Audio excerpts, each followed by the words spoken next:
Welcome to a football show, Thursday edition. That is Zach Lyons. I'm Braden Gall. And of course, we are brought to you by Sinkers Beverages and the Kingston Group, our two great and amazing, awesome local sponsors. Support local businesses, folks. Sinkers Beverages and the Kingston Group, as well as their sister store, Bluegrass Beverages, up in Hendersonville, proud sponsor of football and other F words. We're going to talk fantasy football today, Zach. I'm kind of excited about this. We don't get to do this very often. We do it every summer, but 4th of July holiday coming up. I think it's time to talk a little fantasy ball. How are you doing, sir? I'm loving it. I love some fantasy football talk. This will be like the first extended conversations I've had about fantasy football since the end of fantasy football last year. It for me as well. And you and I were talking like before the draft about like all of our keeper options and my keeper teams and like who should I keep. And I'm kind of excited about the season getting here. Like it's kind of fun. It's fun to not be debating exactly what run scheme is going to work and which offensive line is going to be better. And that's really important stuff. And we'll get to all of that all camp long. We get to talk about like where would you draft Chig today. So I'm excited about talking about fantasy football. It's good stuff. It's good stuff. And all right, we'll get into some college stuff as well, some expectation setting. We're going to spend a little bit of time on each show over the course of the next few weeks, talking through some of the expectations for teams in the SEC. So we're going to sprinkle in some SEC football at the end of the episode. Kale already asks, either one of you guys into dynasty football? And I am not. I play in a keeper league with like the same 9 guys. It's a 10-team league, very complex. Like it's IDPs but it's only 4 keepers, Zach, out of a 25-person roster. Do you actually do like a full-on dynasty league at all? No, I've done it before, and just never really stuck. I think what's hard is to find 10 to 12 people that will take it seriously. Well, and it's the seriousness of the entirety of the league, right? It's the dynasty part of it that's hard. Like we've got the same 10 folks that have been playing in the same league, but it's because all you got to do is decide which of your what are your 3 or 4 keepers each year. And sure, those are fun discussions and really interesting debates and stuff, but like it's much easier to keep 4 than you go into a draft and it's like only Jaden Daniels versus Caleb Williams is like your entire draft. It's going to be fascinating. JT says, let's steer this conversation in the right direction and that Michael Pittman will be a top 8 fantasy receiver. I don't think I'm going to go top 10 for Michael Pittman, but we'll see. We'll see. We'll talk a lot of AFC South. We'll talk certainly about the Titans and where they're located. But if you have any questions, we'll go anywhere with this because I find it fascinating to see where the rookie quarterbacks are ranked. I find it interesting to see where Derrick Henry is ranked, frankly, in these rankings. And I find it very interesting with the 3 wide receivers that were rookies that the Titans were thinking about taking, where those 3 receivers are now that they've landed on teams. So we'll get a lot of stuff. We'll get a lot of stuff on the show today. Yes, Stoney, JT is absolutely in the chat today. Before we do, of course, Sinkers Beverages. Make sure you sign up for the in-crowd. They got a lot of fun stuff planned for you guys this summer and in the fall, but you got to make sure you sign up for the in-crowd. They'll let you know when allocations are coming. They'll give you first access, and they'll let you know when events are happening. And some of those events are going to be private just for folks in the in-crowd, so make sure you sign up there. Follow them on the social accounts as well. And, of course, Zach, remember this weekend, if you are celebrating and you need some extra drinks at the party, at the house, wherever you might be, just go to that app on your phone, not the keys to your car, search Uber Eats, and have that booze delivered directly to your house, Zach. Hey, they drive so you can drink. You still got it, man. You still got it. I don't think you've lost a step. I think you still got it. Kingston Group, of course. Kingston Group, buildkg.com is the website. Do not make a single decision about your house or a house you're buying or a house you're selling until you talk to the Kingston Group. They will maximize your dollar, make sure your investment goes as far as possible, and that you really love your house. Like, don't settle. Like, let the Kingston Group take care of you guys. I promise you they're the right folks to take care of your house. Okay. So my first question is more of a philosophical one for you, Zach, and for the audience. Is 4 points for a passing touchdown normal now, or is it still 6 points, like the amount of points you score when you score a touchdown in football? What's I've only played in leagues where it's 6 points. I'll scratch that. The first few years of my league of record, when I joined, because I joined while to replace an absentee owner, was 4 points, and I got that changed to 6 points because that's just ridiculous. You lobbied 6 points, and I also had to lobby for 2 points for an interception as well. We've started doing pick sixes as well. But of course, 4 is not the correct answer. Of course, JT. Of course, JT is just I mean, JT has been pretty much put. So him and Easton share a fantasy football team, and JT went rogue, and his privileges for making fantasy football decisions been revoked for months. I'd be careful about listening to JT about fantasy football. Honestly, I think sharing a fantasy football team with another adult male is part of the problem. I think you should just sack up and own your own team. I think that's totally fair. Stoney says he has only ever played in 4-point leagues. Again, let me ask folks, when you watch a football game, when have you ever seen a touchdown scored and they only got 4 points? I don't understand. And I think Bo brings up the best argument for 6 points is that 4 devalues the passing quarterback and inflates the rushing quarterback. Yes. Which is entirely true because, Peyton Manning should always score more than, like, I guess back in that day would have been like Steve McNair. Like he should always score more fantasy points than Steve McNair. Michael Vick, right? Michael Vick. Yeah. And again, we already give credit to the rushing quarterback because 10 points, 10 yards for a point rushing, all you need to do is pick up 40 or 50 yards a game rushing, and you've added basically another touchdown to your point total. And so I just never understood. I think this happened like 4 or 5, maybe 10 years ago when some of the leagues, mostly it's the leagues that are doing this, like whether it's ESPN or Yahoo or whatever, it feels like they made this shift to 4 points, and it's like, what are we doing? And why -1 for an interception? No, when you throw an interception, it's a huge problem. -2 points for an interception. So there you go. Which then in turns makes it a 4-point touchdown if you have a touchdown and an interception in the game. So exactly. It balances all out mathematically. Yes. And honestly, what is the purpose of playing quarterback? It is to throw touchdowns. It is to throw first downs. The most valuable position on the field, and thus should be the most valuable position in fantasy football. You cannot equal out quarterbacks, running backs, wide receivers, and tight ends to try to make it all evenly, and they all share the same piece of the pie. It should always be, if quarterbacks are the most valuable position in football, you should get them. The difference is that because quarterbacks do throw so many touchdowns and all that kind of stuff, that's why you can almost always wait on quarterbacks unless you're in a 2-quarterback league, and that's why you go for the elite of the elite at running back and wide receiver. Yeah. It all balances itself out. Unless you live in communist Russia where you think quarterbacks should get 4 points for a passing touchdown. Bo says another good point here. Bo says half-point PPR is better than full PPR. I agree with that. Fully agree that 0.5 points per reception is important. If you catch 10 passes, you are maybe more productive than you were if you caught 5, but not by that much. Like not a full point. You weren't that much better. You can't be scoring 25 points in a fantasy league because you had 10 catches for 100 yards.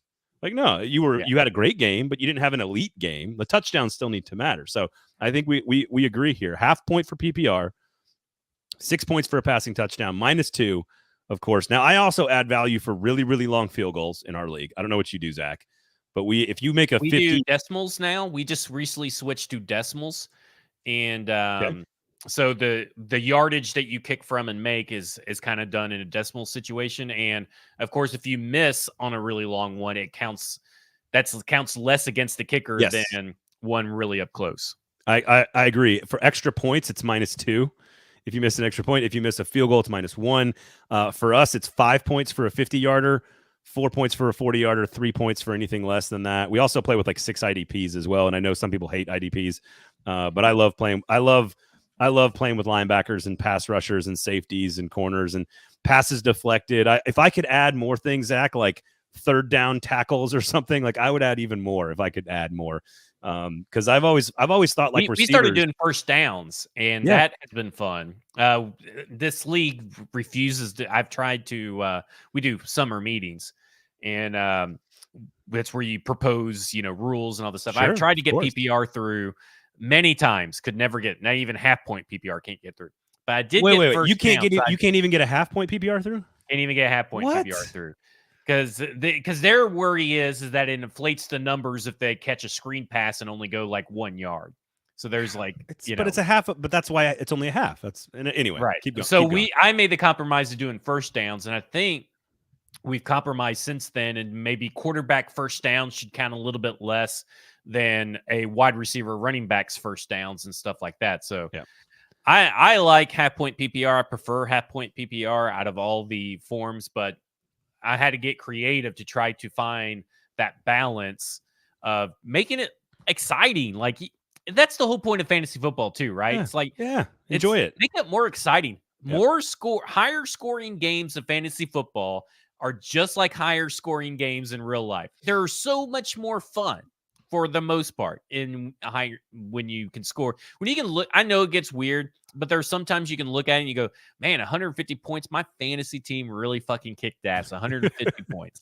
That to me is a fun time, better than like winning, like, oh, well, used to before we did the first downs and the 6-point touchdowns, like 80 points or 90 points could win you a game. Now it's like, okay, now we're getting to real fantasy. If you're in like a 14-team league, right? Because I'm in one league where it's my wife's family and it's all the cousins and the brothers and sisters on and all the spouses. And so there's 15 of us. And so the loser each year gets kicked out of the league and but stays on the text thread.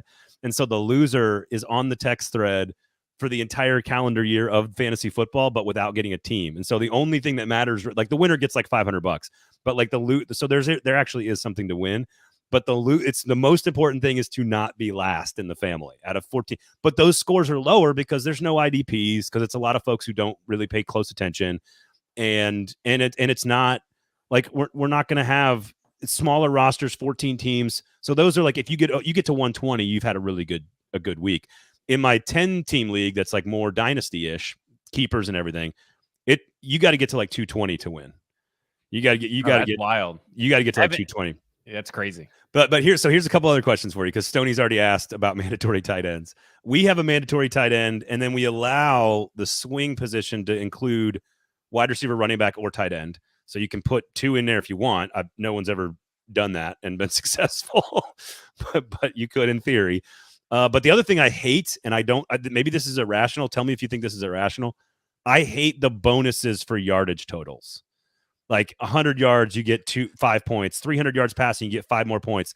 I hate that stuff. I like points. I like scoring. I like the higher scoring stuff, but we don't need bonuses for yardage totals. I hate that one. I don't like that one either. I think it depends on the league makeup. I'm not against it in some leagues. Some other leagues I would be. Depends. Like if you're in a 4-point touchdown league, right? Like I think that's a perfect place to maybe make up some points by doing a quarterback passing situation. Two wrongs don't make a right. PPR, I'd be okay with it as well, because right now offenses are so. I think we talked about it on a football show. There was like only to be a top 5 rusher last year, you only had to get to like 1,050 yards rushing. So it's not like 100-yard games are as crazy as what they once were, right? Like it doesn't happen very often. Yeah. It doesn't happen as often as it used to. We used to, when you had like guys like Priest Holmes, Larry Johnson, Adrian Peterson, all these guys in the league at the same time, you would have probably 10 or 12 running backs in a given week reach 100+ yards. Now it's not the same. Same with wide receivers. There's so many wide receivers and so many mouths to feed. There's not really that many 100-yard games. Like, who were we talking about recently? I think it was Jonathan Taylor. Only had one 100-yard rushing game last year. Yeah. That's kind of insane when you think about it. And well, now he missed like what, 6 games? Something like that. Don't know. Yeah, something like that. And it may not have been Jonathan Taylor, but it was it's either him or Travis Etienne. Someone only had a 100-yard game. Who it was? It was Joe Mixon. There you go. Okay, so 100-yard rushing game. I thought you were being like dramatic and hyperbolic when you said you need to get to 1,050 yards to get to top 5. No, that's because we were talking about Tony Pollard and Tajay Spears they set the goal. They both want to be top 5 in rushing. It's really not that hard to do. DeAndre Swift finished 5th in rushing last year in yards, not yards per game. That's a different number, but just like old school NFL rushing leader. Christian McCaffrey, 1459 last year. Derrick Henry, number 2. At 1167, Kyron Williams number 3, who also I think missed a few games. 1144, James Cook. You could win a major bar bet if you told me that James Cook was 4th in the NFL in rushing last year. 1122 rushing. DeAndre Swift 1049, 5th in the NFL, which means there are 6, 7, 8, 9, 10, 11, 12. There are 12 1,000-yard rushers. Tony Pollard had 1,005 yards last year of note, of course. Travis Etienne had 1,000. Mostert, Montgomery, Mixon, Najee Harris, James Conner, the rest of the list there. But yeah, all you need is, I mean, in a 17-game season, Zach, that's what, like it's not like good. 50, Like, 55 yards a game? That's not the fantasy football rushing situations that you grew up with. So I think that's also the big thing. We talk about evolution and adapting your mindset and involving your mindset in real football. Same thing for fantasy football. I mean, the days of, the Priest Holmes and Larry Fitzgerald and Jamal Charles, it feels like they're long gone. It feels like you're getting the benefit of maybe more pass catching running backs to balance that out. But if you do what you say, which is the yardage totals, it's not really that big of a swing anymore, at least for running backs. So, okay, maybe I'd be willing to rethink 100 yards rushing, because now it's so rare that it actually is a special occasion, right? Like, Yeah. as we just learned. How many running backs do you think last year caught 50 passes at least in the NFL? Ooh, 20? Ooh, Maybe wow. that's too high, but That's too high. Oh, wait a minute. I'm sorry. I'm thinking targets. So I'd say probably caught 50 passes. 5. 8, 9, 10, 11, 12, Man. 13, 14. I 14. was actually closer with my 20. Yeah, and again, targets. How about running backs with 50 targets? Like 22 guys had more than 50 targets. I was pretty close there. Ramondre Stevenson had 51 targets last year as a Yeah. running back. And so I understand, like, I agree, the sort of to your point, the evolution and the changing of the guard, which is also, if you look at Derrick Henry, who again second in the league in rushing last year, 28 catches for 214 yards, no receiving touchdowns, and 36 targets. That's where he was missing, but I think he's going to flourish, by the way, in Baltimore. Let's go to quarterbacks, and I'm just going to give you Yahoo's rankings here. This is not the end all be all, but it gives you kind of a baseline to have a conversation here. Anthony Richardson is 5th on their rankings. CJ Stroud is 6th. Number 1 is Josh Allen. 2 is Hurts. 3 is Mahomes. 4 is Lamar. I wonder if that's because they're going 4 points there.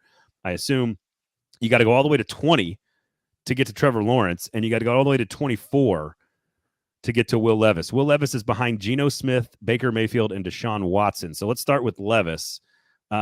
Is he a guy you want to own? Is he a guy you grab off the waiver wire? Is he a wait and see guy? Is he just a backup on your team? What's your approach fantasy wise with Will Levis? Okay, so I'm looking at the list because I don't really agree with Jaden Daniels being that high. I agree with that. Baker I agree with Mayfield, I can see. Deshaun Watson, I don't agree with being higher than Will Levis, but I look at the list because I look at everything from a 12-team league with one quarterback. So I think that everybody should know that I'm a 12-team league, one quarterback. And our particular league doesn't really carry backup quarterbacks. But with the rash of injuries that we have seen over the last few years, keeping a backup quarterback on your bench has been a new thing for this particular league. So I look at, and I'm thinking, okay, I probably wouldn't draft Will Levis. And I think someone in our league would, because there's a guy that will draft any kind of Titans player. It's okay. And what I would do is fill up my roster, let preseason play out, or let a few weeks go in, and then pick up Will Levis, maybe after the first or second week. Because once you kind of you always have a few injuries in that first or second week out of your wide receivers and your running backs and your tight ends. And then you have a couple of guys that maybe you took a chance on that aren't seen in those first 2 weeks the workload you expected. So then I drop them off and pick up a quarterback like Will Levis. But do I think if you are in a 2-quarterback league, perfectly draftable. I think if you're in a 12-team league with 1 quarterback, I don't think I'm drafting him. But there's a lot of players that are being drafted that I would draft him over if I was in some weird predicament. Like, I don't think Deshaun Watson is draftable. I wouldn't draft any rookie outside of Caleb Williams right now. Other than that, I kind of wait on my quarterbacks traditionally, depending on the league. And traditionally, I would be like, to me, Tua as quarterback 13 right now, getting him in the 9th or 8th round, depending on that, to me, seems like a really good deal. Like that, Justin Herbert is after him. Yeah, I would still, I'm good with Trevor Lawrence after both those guys. Like, to me, that is my bread and butter when building a team. are those guys right there that have, because you go Jared Goff overall in my rankings, Jared Goff at 92 overall, Tua's 94 overall, Justin Herbert's 95 overall, Trevor Lawrence is 102 overall. That is a good sweet spot for all those guys to have great return without having to get a Patrick Mahomes or Lamar Jackson or CJ Stroud. To me, it's if you're going to go early and take one of those top 4, 5, or 6 guys, that's when Will Levis as a backup might make sense because you're going to wait to be one of the last players to take a backup quarterback. If I'm waiting to take my starter and I'm taking, Jordan Love's at 10, Brock Purdy's at 11, Tua is at 12, I think you're right in that range. I agree. And honestly, I would take the risk guy and then I would take the stable guy. Like I would go Brock Purdy, Tua, like back to back or something, so that I've got the Tua upside of like a huge, massive season if he stays healthy, and then like the consistency of a Purdy that may not be great most weekends, but I know that he can be a starting quarterback if I need him. If you're going to take Caleb Williams, or I would not touch Jaden Daniels, but if you are, I would package them with someone going earlier, Joe Burrow, Patrick Mahomes. I would package them with somebody. If I'm drafting Will Levis, it's because I've got Josh Allen. You know what I mean? Yeah. It's because I was the first guy to take a quarterback, and then I'm the last guy to take the backup. So Will Levis then might be. But I agree. Justin Herbert's 19th on this list. Trevor Lawrence is 20th. Matt Stafford 17. Those are great backup fantasy quarterbacks. Look at this upside, way. So you great. brought up Josh Allen as your quarterback and Will Levis as your backup. Josh Allen's, and this is kind of how I look at it, right? This is how I personally look at it. Josh Allen's bye week is week 12. Will Levis's bye week is week 5. Will Levis and this offense will be hitting its stride in week 12 as long as he stays healthy. So you don't need him for the first 12 weeks. You only need him for 1 week. And I think that Will Levis, that's a good way to look at it, is that Josh Allen and Will Levis is a good pairing. If you're looking at Jalen Hurts and Will Levis, then you're having an issue because they're both by weeks 5. Patrick Mahomes is week 6. Is week 5, is that week 6? Is that really the best time to start Will Levis? Depending on what I don't even know who he plays in that particular week either. I don't either. Give me 1 second. Let me see if I can figure it out. Is Josh Allen, and let me vamp right here for a second while you look that up. Like in a passing league with 6 points for a passing touchdown, I still would rather have, I think, Mahomes over everybody. I still think I would rather take Mahomes, but I'm a big believer in Mahomes. Allen at 1, Hurts at 2, Lamar at 4, and then again we can talk about this. Richardson and Stroud. I trust so much more in CJ Stroud. If I'm taking Richardson as a draft pick, I'm going pretty early on a backup quarterback. I'm taking a backup quarterback. So maybe the Levis analogy wasn't really great because week 12 would be the first time that they faced the Houston Texans. Ooh. So that may be a little bit tough for Will Levis. And then week 6. If Mahomes is on bye, that's when they play Indianapolis Colts. So maybe Patrick Mahomes, Will Levis is the better comparison than what I was saying. But at the end of the day, the overall strategy is kind of what I look at. I agree. Richardson at 5. It seems like he could absolutely. I'm staying away from it. You cannot convince me to draft Anthony Richardson. I'm going to have to see it to believe it. He could just as easily outperform his ranking as he could miss 5 games. And that's the problem with Richardson. So I think Stroud's the far safer pick. If I'm drafting a quarterback, I'm taking CJ Stroud over Anthony Richardson. I'm risk averse when it comes to fantasy football.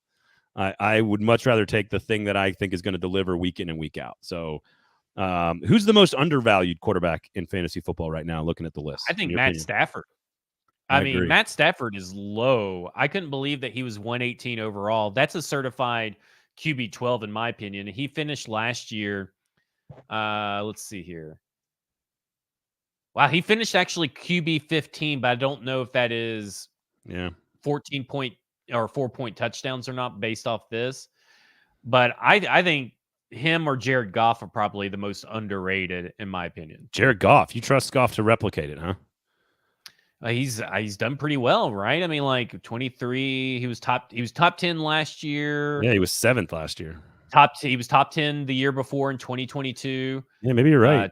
2021, I think was the year that he was not top 10. He was 24. So he's done it for 2 years.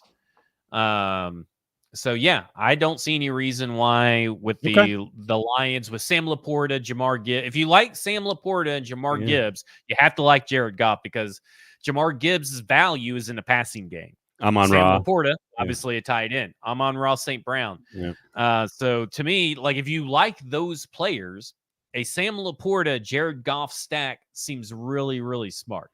So Seems a good really, football. really good. So a good football team, you're saying? A good football team.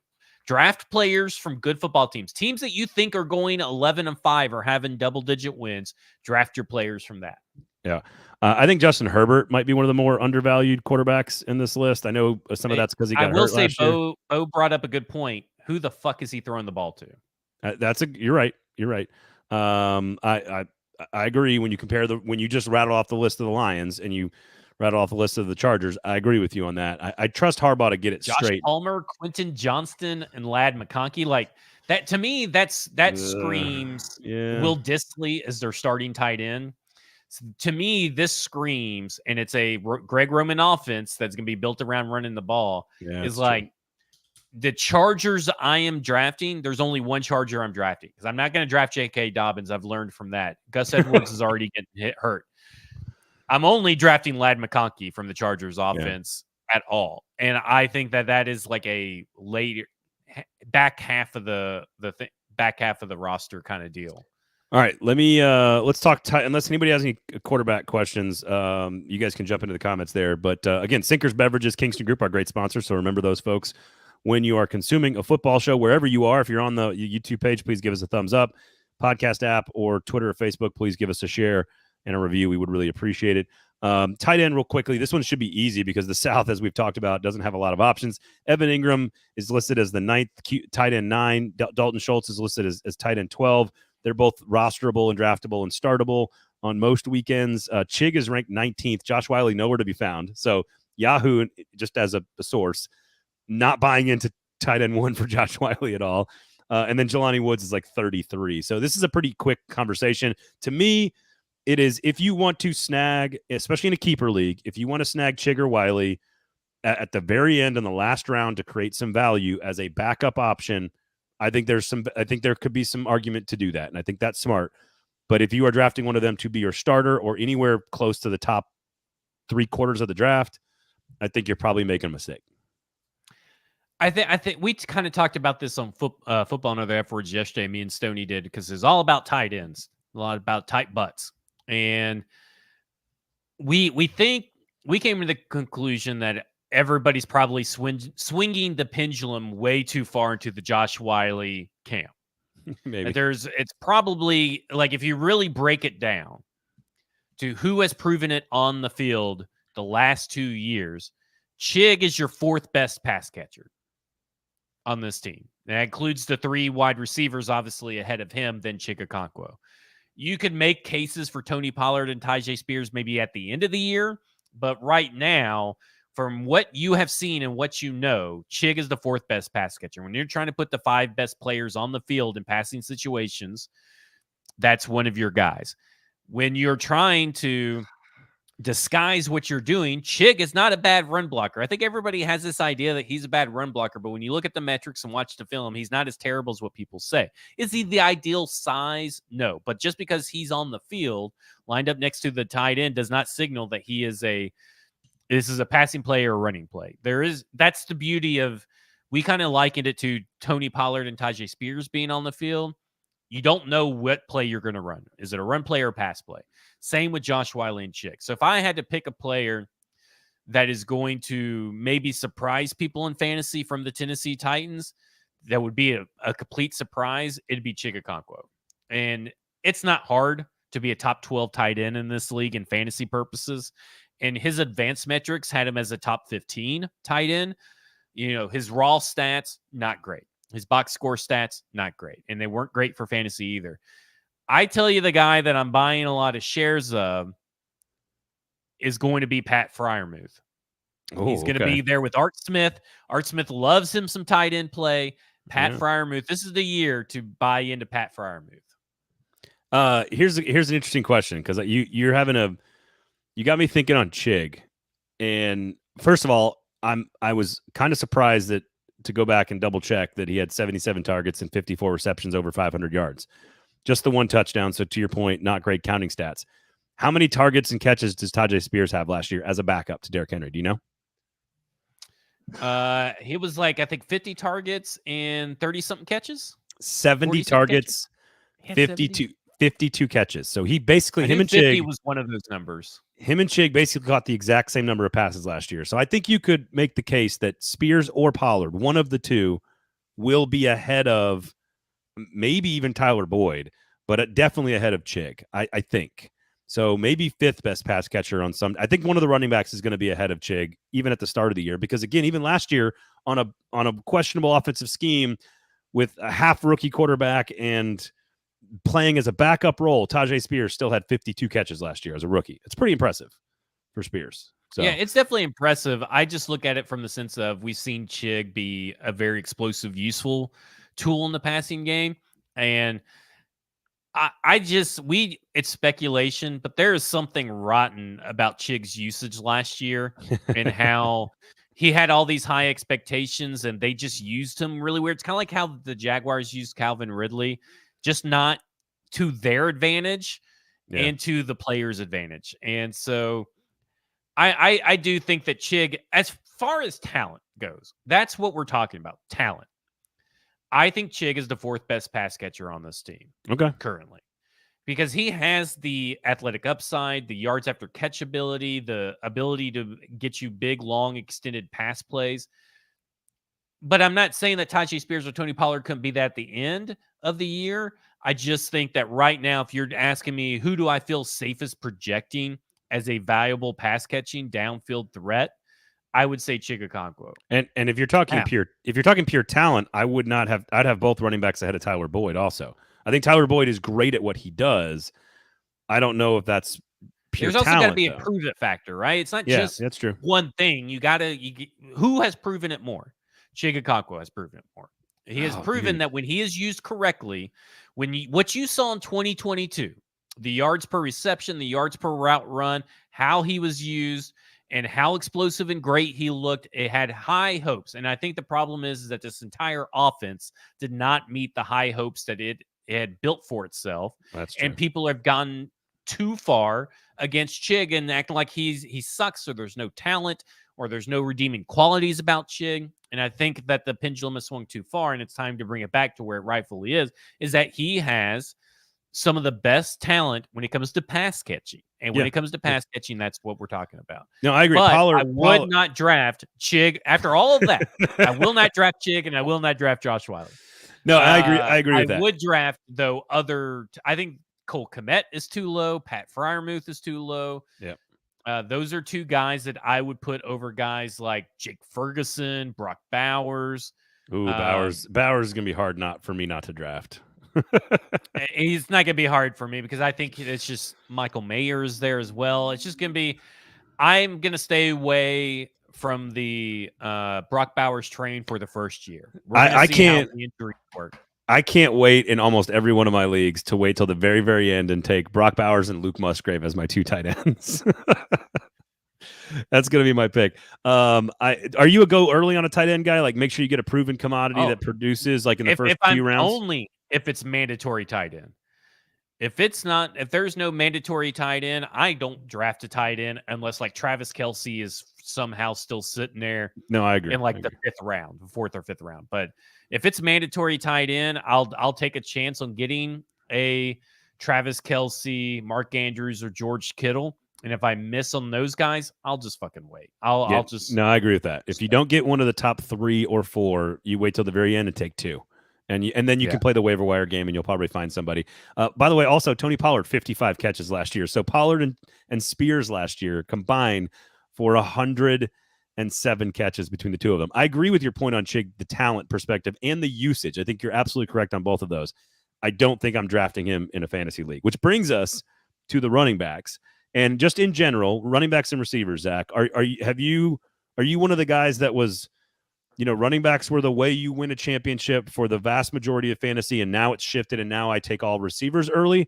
Or are you one of the guys that because the position has been devalued, you go earlier on running backs? Which one are you? I'm a vibes guy. So it depends on I zig when the market is zagging. So if there's a big run on running backs to start a draft, I'll draft a wide receiver. I agree with that. If there's a big run on wide receivers, I'll draft a running back because you're likely to get a top tier player at that position because everybody else is moving the other way. You have I go against the grain. You have to anticipate the run. That's what you got to do. You want to be at the start of a run, not the end of a run. This year, the way that our fantasy draft works, if you win the consolation bracket, you get to pick where in the top 6 you get to draft. And so obviously you always pick first overall, right? Sure, so sure. I'm picking first overall this year because I won the consolation bracket.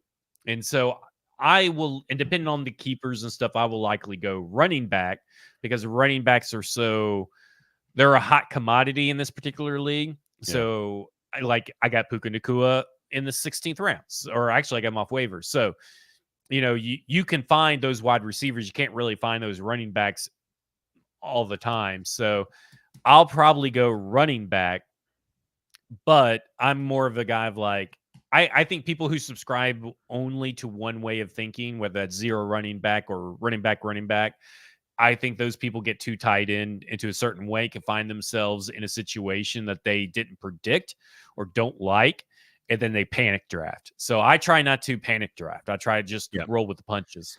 The thing that's changed for me strategically, because I was very much from let's say from I don't know, 1990, whenever I started playing till 2015. I'm just making up a number here. That chunk of time, I was always sort of I'm going to have 2 or 3 or 4 running backs before I get my second or third receiver.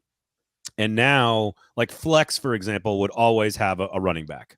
The running back, the value of the position, the way they're used, they belong. You belong having 3 running backs and 3 receivers in your starting lineup. And now I think what you should do is get 2 legitimate starters at running back, and that's all you need. You don't need you need 4 receivers in your lineup. If you have a flex position, it's going to be 3 receivers starting and a fourth. At flex last year in my keeper league, I kept 3 receivers as my 3 keepers, and drafted quarterbacks and running backs early, and then drafted a receiver as well because I wanted. I ended up with Mike Evans or something as my 4th receiver, which is pretty good. And so Mike Evans I got him in almost every league I played in. That was great draft, great year last year. He was my number 4. And so I have definitely shifted off of running backs, but it doesn't mean you devalue your starters. I still think if you've got 2 bona fide starting running backs, and then you load up on good receivers after that, I think you're good. The days of drafting 5 or 6 running backs to see who becomes your starter each week, I think that's what's gone. I still think you need 2, but I don't think you play a running back at flex because the guesswork that's happened now off the waiver wire is just the same as what coaches are doing on offenses. It's I may have 3 running backs, and on one Sunday, this guy's the best for the game plan. On the next Sunday, this guy's the best for the game plan. So unless you're getting a bona fide starter, I'm no longer committed to I'm committed to getting 1 stud running back early. Then I'm going to find a second starter at some point, but then I'm kind of done. I don't really try to add much of depth at running back anymore, but we'll get to that in a second. Yeah, I mean, I look at it and I go, you look through these lists, right? Kieran Williams. Well, he's got behind him Blake Corum, who has really came on according to all these camp reports. And if the Rams draft you, there's a chance especially in a running back position, there's a chance you're going to eat into Kieran Williams. Devon Etienne is running back 8 right now. That's way too high. Overall, he's in the 2nd round. And I look at that and I go, well, you got Raheem Mostert there. They just drafted the kid from UT who's Jalen Wright. Well, that's a big, huge running back by committee for a team that doesn't even run the ball that much. So you got to hope that he breaks off his runs. And right? a player who got injured last year and is small and might get injured again this year. No, I completely agree with A-Chain. Yeah. To me, I would rather have a guy and this is a guy that I'm keeping, so this makes sense why I'm going to bring his guy up, but I like a guy like Isaiah Pacheco. He may not get, he's an 8th round keeper, and I think that's perfect RB2 value for Isaiah Pacheco, who sometimes misses out on the goal line work, but he will get you yards, he'll be involved in the offense, and he really carries the load for that running back room. It's not always perfect. It's not always great, but that's a perfect RB2. On a good team. At a guy on a very good on team. a good team. Yeah. And I look at a guy, who was I thinking? Oh, Rachaad White. There's nobody behind Rachaad White, and he never came off the field. And right now, he's being taken in the 4th round. That is tremendous value for Rachaad White. I look at situations like that, and if I can find, I'm okay with going to the mat with 2 running backs that aren't elite talents, but they are the running backs. Yep. That's where I like to find my sweet spot for running backs. A guy that I don't know what's going to happen because he burned me last year, hurt my soul last year, and that's Bijan Robinson. Just utterly hurt my soul. But this is the year that I would buy some Bijan Robinson and Okay. But I'm not as high on Jahmyr Gibbs as everybody else is. Jahmyr Gibbs is RB4 right now, and I'm like, oh, that seems really high. You're really banking on that he takes over that entire backfield. So what's interesting, so I agree with you about Pacheco. I had him on a lot of teams last year. He's not going to be, he's not going to finish top 5 or top 10, but he's sort of consistently going to give you a chance at 14 points every week, right? And that's sort of what I agree with you on that. I'll tell you the name, and this to bring it back to the South. And I know you don't like Travis Etienne, but Travis Etienne, you can get him as the 12th running back off the board right now, and he finished 3rd last year in points. He's going to get a shit ton of touches, whether it's productive or efficient or not. I love having Etienne as a running back if I'm taking him in the 3rd or 4th round, as opposed to taking, Breece Hall in the 1st round. Like, again, Etienne to me is like a similar thing as Pacheco. Maybe the offense isn't as good, but like has some good pieces around him. But Tank Bigsby shouldn't be eating a ton into his carries. Maybe he gets a little bit more touches this year, but he had 60 receptions and over 1,000. Like I like Etienne a lot. What about Derrick Henry at 7th overall? That's kind of a 2nd-ish round pick in a draft, early 2nd round. Is Derrick Henry a top 5 fantasy running back still in He wasn't last year. So he was 8. He finished 8th last year, and in half-point PPR. So I wouldn't consider him a top 5 running back, and I don't think that the presence of him being in Baltimore changes that, because I do think in Baltimore, here's how I view it. Derrick Henry helps Lamar Jackson more than Lamar Jackson helps Derrick Henry. Yeah, I agree with that. And from a fantasy perspective, because I think that Lamar Jackson is going to benefit from rushing touchdowns and all that stuff, and Derrick Henry will not see as many rushing touchdowns as what you see in the situations that he's going to be put in. Like, if Derrick Henry's at the goal line, from a defensive coordinator standpoint, you're at the goal line or you're in the red zone, who are you more worried about scoring the rushing touchdown? It's really going to be Lamar Jackson. And if they do pass off out of the pistol if they do hand it off in the pistol formation, which they're prone to do with Lamar Jackson, if they do that with Derrick Henry, well, then your defense doesn't really change because they're right next to each other, right? Like, I feel like they're still going to be able to load up the box because you're not really scared of any of the pass catchers. I like Zay Flowers. I thought he had a good year last year, but he didn't have an elite, fantastic year that puts him above. It puts him even at top 32 at his position. Very good for a rookie, though, for sure. Yeah, very good for a rookie, but are we really going to expect, Zay Flowers to really take a huge, massive leap statistically on any front? I'm not. A lot of people are going to buy into it. I'm going to avoid that. And look at it's just Mark Andrews, right? It's still just Mark Andrews and one wide receiver, which has always been for the Lamar Jackson passing attack. Lamar Jackson makes his bread and butter being able to make a lot with that. But it's also because of his rushing touchdowns. He's going to run it more. He literally has slimmed down to make himself faster, and he's going to run more, which eats into Derrick Henry. But so this is my question about Derrick. I still think he's ranked 7th in Yahoo. He finished 8th last year. I think he could be a top 10 running back. I think there's a dependability factor with Derrick Henry. And because, so 280 carries last year, 1167 rushing, 12 touchdowns. Is it conceivable that those numbers come down a touch because he's less featured because of Lamar Jackson? Maybe. I would argue Spears ate into some of his touches last year as well. But the increase in overall offense and number of trips to the red zone is going to go way up. I mean, that offense was atrocious last year. And so I think the amount of time, like there, I think there's a net positive for Derrick Henry's value. I actually think he is worth a pick at 6 or 7 or 8 off the board at running back. I would not take him over Christian McCaffrey or Jonathan Taylor or Bijan Robinson, but would I take him over Joe Mixon and some of the other guys? Probably. Like, I think he's absolutely got a chance to finish in the top 5 this year. I think the numbers are going to be there.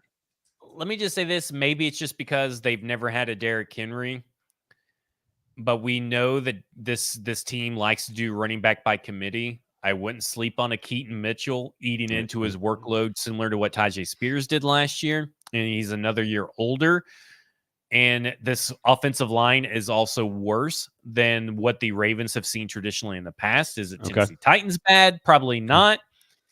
But I think there's a lot of caution surrounding Derrick Henry with this, because I feel a good sense of buyer beware. Okay, let me ask you. I also then look at their wide receiver core and see, well, Zay Flowers, Rashad Bateman, and Nelson Aguilar are their top 3 wide receivers. All right, you're on the clock. You're on the clock right now. Are you taking Jahmyr Gibbs or Derrick Henry? I'd have to take Derrick Henry. And I'm just taking the proven commodity in fantasy at that point. Like, you play your studs, right? And technically, we haven't seen him not be a stud. Technically, Jahmyr Gibbs, we've seen a lot here and there, but he's still got David Montgomery. So I'm more scared of David Montgomery than I am scared of Keaton Mitchell at this point. Saquon Barkley or Derrick Henry? You're on the clock right now. Who you I'll take Barkley on that. Really? Okay. Injury risks there for sure. But with Philadelphia, I'll take Barkley. He played really well last year. He's on a better offense, a way better offensive line. He won't be the focal point that he has been in the past few offenses. Derrick Henry or Kyren Williams? That's tough. Half point PPR, probably going Kyren Williams. Standard scoring, Derrick Henry. Yeah, Kyren Williams had 32 catches in 12 games last year. Derrick Henry had 28 catches, so it sounds similar, but he didn't play nearly as many. He played way more games. Isaiah Pacheco, Derrick Henry. At their value, I'd go Isaiah Pacheco, because I'm not going to, because Isaiah Pacheco's not being drafted in the first round. No, he's not. He's not. All right, so Tony Pollard 31st and Tajay Spears 32nd. That kind of feels like a cop-out by Yahoo, and I checked ESPN as well, basically the same. It feels like a cop-out for them ranking these two guys, because it sounds like, much like you and I's conversation, Zach, around this, we don't exactly know. We think that both of them could be very successful. We think they'll both be used better than they have in the past, but we just don't know snaps and touches for either of them. Is it going to be 50-50? Is it going to be a 70-30? We just don't know. And I think this is the experts, quote unquote, sort of copping out on this by putting him at 31 and 32. I'm willing to bet you that one of those two guys finishes way higher than 31 or 32. I think both will finish higher than their rankings, unless one of them gets injured, obviously. But if they're both healthy for all 17 games, I think they'll both surpass that mark. And I think there is good value to be had in the tough thing is the handcuff situation, right? Because you don't know what's going to be. I would be drafting Tony Pollard over Tajay Spears in redraft leagues, because Tony Pollard is obviously paid more. Sometimes that doesn't mean much. But I think when you start the beginning of the year, Tony Pollard is going to be the main guy at the beginning of the year. And how I would look at it in this situation is draft Tony Pollard at a reasonable price, trade Tony Pollard after the first 5 weeks when he's really going crazy, because you never know what's going to happen with Tajay Spears. And make sure you drafted Tajay Spears a couple of rounds later. So. Yeah, maybe. Or maybe trade him to the frustrated Tajay Spears owner and pick up another player, and then I think you're set. Yeah, that's another good way to look at it. The wide receiver conversation, Zach, is the most interesting of all of them. So quickly, let's do some things like A.J. Brown, number 6. I think that's pretty fair. He's a pretty proven commodity at this point, just to rub salt in the wound. The rookie receivers that the Titans had been linked to or interested in or whatever. Marvin Harrison is number 9, wide receiver 9. Malik Neighbors is wide receiver 28. And Rome Odunze, wide receiver 39. The reason Odunze is so interesting at 39 is because Calvin Ridley is wide receiver 37. DeAndre Hopkins, wide receiver 38. Just like the two running backs, it feels like the experts are saying we're not sure what the usage is going to be and who's going to be targeted more and what kind of situation they're going to be in. Nico Collins is number 16. Michael Pittman, number 19. Stephon Diggs, 24. Tank Dell, 25. Not other than I mean, not a single top 15 receiver in the division. I think you can get top 15 production from some of these guys, but there's not a single one in the division that's ranked out there. So it feels like Ridley and Hopkins and Pollard and Spears have a lot of value when it comes to drafting players. And if you're telling me I'm getting Ridley and Hopkins as my third and fourth wide receiver, like I feel pretty good about that, to be honest with you. Yeah, I mean, okay, so you're getting Ridley technically in the 6th round. I think that is fantastic value because he's overall 66, so that'd be in a 12-team league that would put you in the 6th round. I think that's really good value for Calvin Ridley. DeAndre Hopkins is about roughly around. He would be in the 7th round. I think that's really good value. That's 2 receivers, 2 running backs, and a quarterback, and then Ridley's your third receiver. I think I agree with you. Yeah, I think both those are good value. I think that the best value though that I'm looking at in all of these wide receivers. First off, I'm okay with drafting Calvin Ridley, DeAndre Hopkins for sure, and starting them every week. Like I am okay with putting them in the lineup every week. And when you're looking at I would rather have one of those guys over Chris Godwin. Yes. That's where I'm at. Yeah. I'd rather have one of those guys probably over George Pickens. You know, I'm a little hesitant on George Pickens. Pickens is a head case, but he's going to produce. That's pretty close for me. So Christian Kirk, I would rather have both those guys over Amari Cooper and Zay Flowers where they're all being drafted, by the way. So these are where all they're being drafted. Like Zay Flowers being drafted in the 4th round. So is Amari Cooper. I'm out on both of those. Like I would pass. That's where I would draft a running back. Like that looks like. I agree. Yeah. You're looking at Devontae Smith, Malik Neighbors, Amari Cooper, and Zay Flowers in that 4th round. I think I'll pass on all 4 of those guys and draft a running back. That would be my strategy, just looking at these raw numbers. Because I'm assuming Christian Kirk's probably in that same territory, right? He's ranked 31st. Christian Kirk's a couple spots after that, so that he's in the 5th round. So I would probably pass on both him and Tank Dell in that round. I agree. Keenan Allen could tempt me. T. Higgins could tempt me, and Terry McLaurin could tempt me to take them over those other guys, the other 2 Titans. But I think at the end of the day, you wait for a DeAndre Hopkins or Calvin Ridley and take that. A guy that I really like Jackson Smith and Jigba in the looks to be 9th round. I like Brian Thomas, looks to be in about the 10th round. Tyler Lockett is somehow being drafted after Jackson Smith and Jigba. So Tyler Lockett, let me tell you, he will once again be one of the better players to come out of this football relative to his draft value. He beats his draft value every year. It's kind of ridiculous, the Tyler Lockett disrespect that they constantly see, that he has to constantly see. So I'm a big Tyler Lockett.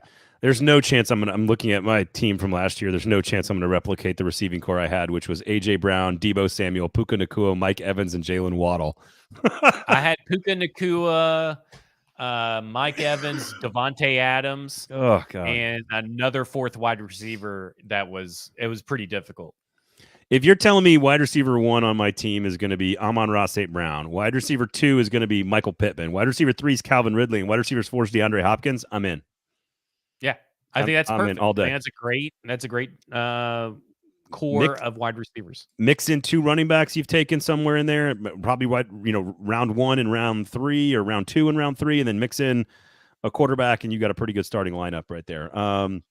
The receivers and running backs for the Titans are fascinating because obviously they're tied to Will Levis and the scheme, and people are sort of questioning. They have questions about Levis, but they sort of trust Callahan. I don't. I actually trust the receivers more than I trust the running backs because of there's enough room to feed 2 receivers. You don't know if there's enough room on a weekly basis to feed 2 running backs from a fantasy standpoint. So we'll see about that. Defenses, Houston is at 12, Indianapolis 17, Jacksonville 18, Titans 30. Normally, I would say this is a sneaky good division to snag defenses and stream because they're terrible. But now the quarterbacks are better. So now maybe this is a division you avoid altogether from a defensive and special team standpoint. I got a bold prediction I think the Tennessee Titans will finish as a defensive special teams number 1. Like they'll finish in the top 12. In the 12 team okay. Be in the top 12. I mean, because that's how like your QB, a QB1 in fantasy football is the first 12 QBs. Gotcha. Not overall, but I'm just talking about your highest ranked 12. I think the Tennessee Titans will have one of the 12 highest ranked defensive special teams, and I will draft the Tennessee Titans if they are there in the 15th or 16th round without hesitation, because I always draft my defenses and kickers at the last 2 rounds. I do too. And interestingly enough, and I always carry 2 defenses because I like to play the matchups. The Titans will provide you. Well, they're 30th out of 32 right now according to Yahoo. So they're the projections are what they are. But at the end of the day, if they are, let's just say, the 18th best defense from a fantasy scoring standpoint, the matchups will allow them to give you some really good weekends. So while they may not agree with you that they're going to finish as a number 1 starter every week that you play them, but because their schedule sets up with so many rookie quarterbacks and so many questionable matchups on the other side, I think that's where it provides some opportunity with good corners and an easier schedule. I think there's some opportunity there. But yeah, Houston's the only one that I'm targeting as like, hey, I'm going to take a starting defense out of the South. Houston's the only one. So other than that, I know we promised some college football talk, but we can save that for another show. We can do that next week. So I don't know. Like I'm this is the first time I've really focused on fantasy football in a while, and I'm pretty excited about it. I'm excited for football season to get here. I'm starting to get the bug again and the itch where it's close enough that I can start getting excited about it. Like it's close enough to start having these conversations. So I believe July 23rd, is the Titans camp when they open. And so we're right around the corner on this stuff. Media Days is July 15th in Dallas, Fort Worth. We'll be there covering it live for you guys on this show. So we got a lot of stuff planned for you, but it's right around the corner, folks. We're in the middle of talking season, and after talking season is camp season, and that's fantasy draft season. So it's closer than people think. So it's closer. It'll be here before you know it. Can't wait. Hope everybody has a great weekend, by the way. Sinkers Beverages, Kingston Group. Make sure you check out those 2 great businesses. Sign up for the in-crowd for Sinkers. And, of course, you got Bluegrass Beverages in Hendersonville. Make sure you support them as well. Sign up for the Best of Bluegrass Club there. They'll give you all kinds of updates on what's happening, some events, when they've got allocations, specials, in-store tastings, etc. Make sure you check them out. Proud sponsor of football and other F words. So, again, Sinkers and Bluegrass and the Kingston Group, buildkg.com. And as well, don't forget, stackingtheinbox.com. Sign up there for some good content about the Tennessee Titans and Lower Broad Hockey on Substack as well. You can sign up for both of those on Substack. Lower Broad Hockey covering all things NHL draft this weekend, free agency next weekend. And we got a lot of stuff planned for you guys with the Nashville Predators coming up this summer. So thanks to everybody for signing up for that stuff. We've had a great response so far. Fun to see you guys. The chat is great. I love the chat. You get into the chat with subscribers, it's the best, man. It's great. So come on over to Substack if you care about the Preds. Lower Broad Hockey, if you care about the Titans, of course, watching this show, you can get Zach's coverage over there at stackingtheinbox.com. Anything else, Zach, you got for the good folks? Anybody else? Anything else? About it. That's about it. All right. Thank you guys for listening. Thank you guys for watching. Thumbs up, please. And just fantasy drafts are right around the corner. So get ready. Never too early to get ready. Otherwise, have a great weekend. For Zach Lyons, I am Braden Gall. Thanks for listening. We'll talk to you guys on Monday.